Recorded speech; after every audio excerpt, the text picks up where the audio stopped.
السلام علیکم خواتین حضرات، ایس این اے پرائم ٹی وی میں آپ کو ایک بار پھر خوش آمدید کہتا ہوں۔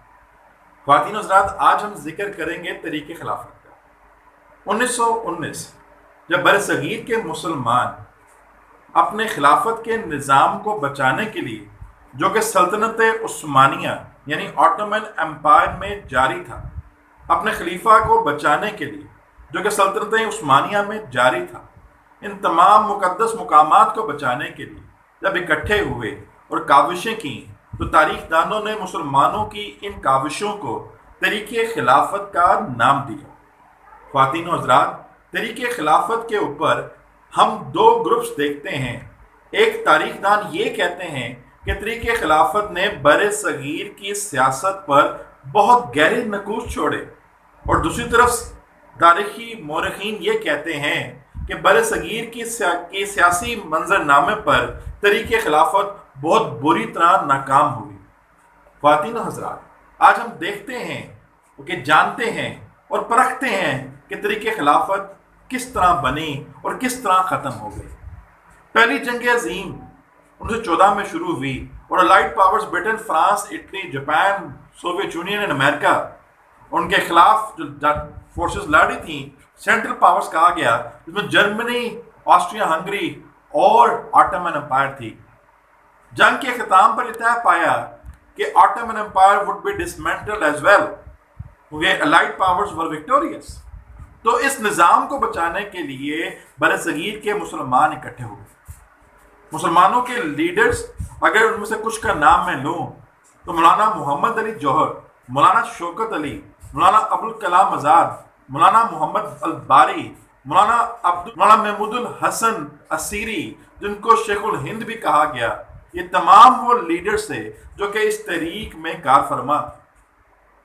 ان لیڈروں نے مسلمانوں کو مذہب کے نام پر، اسلام کے نام پر اپنے تفرقات بلا کر یکجا کیا، اور انگریزوں کو پریشرائز کیا کہ they should be able to preserve the sanctity of this institution۔ لیکن British prime minister George lord نے ان کی تمام مطالبات کو ماننے سے انکار کیا، اور اپنے فیصلے پر برٹش گورنمنٹ قائم رہی۔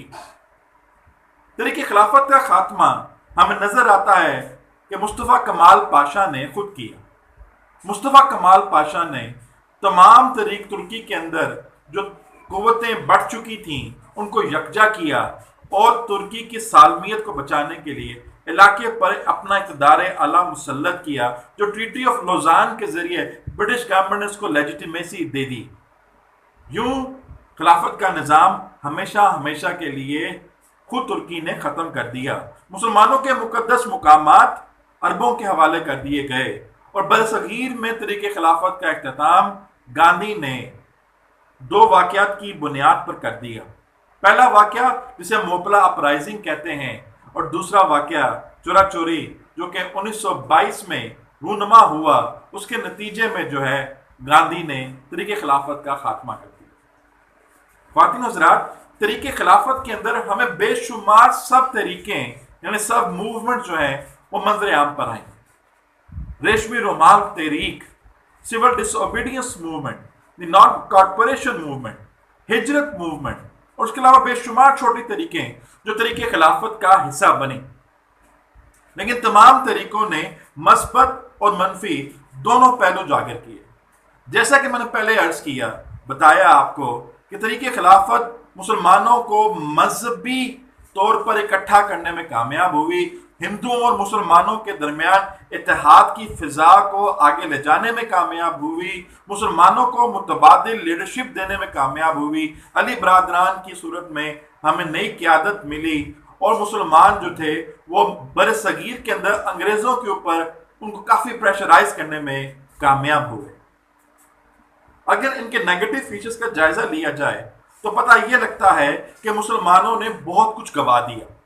مسلمان معاشرتی، سیاسی اور تعلیمی طور پر بہت پیچھے چلے گئے، خاص طور پر جب ہجرت موومنٹ 1920 میں شروع کی گئی اور فتویٰ جاری کیا گیا مولانا ابوالکلام آزاد کی طرف سے، مولانا محمد جوہر کی طرف سے، شوکت علی کی طرف سے، کہ آپ اس کانٹیننٹ کو چھوڑ دیں کیونکہ یہ دارالحرب بن چکا ہوا ہے، یعنی ہاؤس آف وار بن چکا ہوا ہے، ہاؤس آف کیاس بن چکا ہوا ہے۔ تو مسلمانوں نے ان کے اوپر لبیک کہا، افغانستان کی طرف موو کیے، کچھ ایران کی طرف موو کیے، اپنی جائیدادوں کو اونے پونے بیچا، لیکن بے شمار لوگ راستے میں ہی وفات پا گئے، اور افغانیوں نے بھی، افغانی حکومت نے بھی، ایرانی حکومت نے بھی اتنے بڑے مجمع کو لینے سے انکار کر دیا۔ یوں مسلمان مایوسی کے عالم میں دوبارہ انڈیا واپس آ گئے۔ خواتین و حضرات، مسلمانوں کے دو بڑے لیڈرز قائد اعظم محمد علی جناح اور علامہ اقبال نے خلافت موومنٹ میں حصہ نہیں لیا۔ اس تحریک میں انہوں نے کسی قسم کی ایکٹیو انوالومنٹ ہمیں نظر نہیں آتی۔ خواتین و حضرات، اس تحریک نے میثاق لکھنؤ کو ہمیشہ کے لیے ختم کر دیا۔ ہندو مسلمانوں کے جو ہے وہ اس میں فسادات برپا پیدا ہو گئے، فسادات پھوٹ گئے، اور ہندو مسلمان ہمیشہ کے لیے علیحدہ ہو کے رہ گئے۔ خواتین و حضرات، آگے چلتے ہیں، دیکھتے ہیں کہ اس تحریک کے مثبت پہلوؤں میں سے یہ بھی یہی ہے کہ اس تحریک کے اختتام کے موقع پر مسلمانوں میں دو قومی نظریے کی پہچان ہوئی، اور مسلمانوں کے احساس ہوا کہ ہندو کبھی بھی مسلمانوں کے خیر خواہ نہیں ہو سکتے۔ اب مسلمانوں کے مفادات کا تحفظ ان کو خود کرنا تھا، اور یوں تحریک پاکستان کے اندر نئی روح پھونکی گئی، اور اس تحریک نے برصغیر کی سیاست پر منفی اور مثبت دونوں اثرات مرتب کیے۔ خواتین و حضرات، مزید ایونٹس کو دیکھیں گے۔ Do not go anywhere and do not forget to subscribe my channel.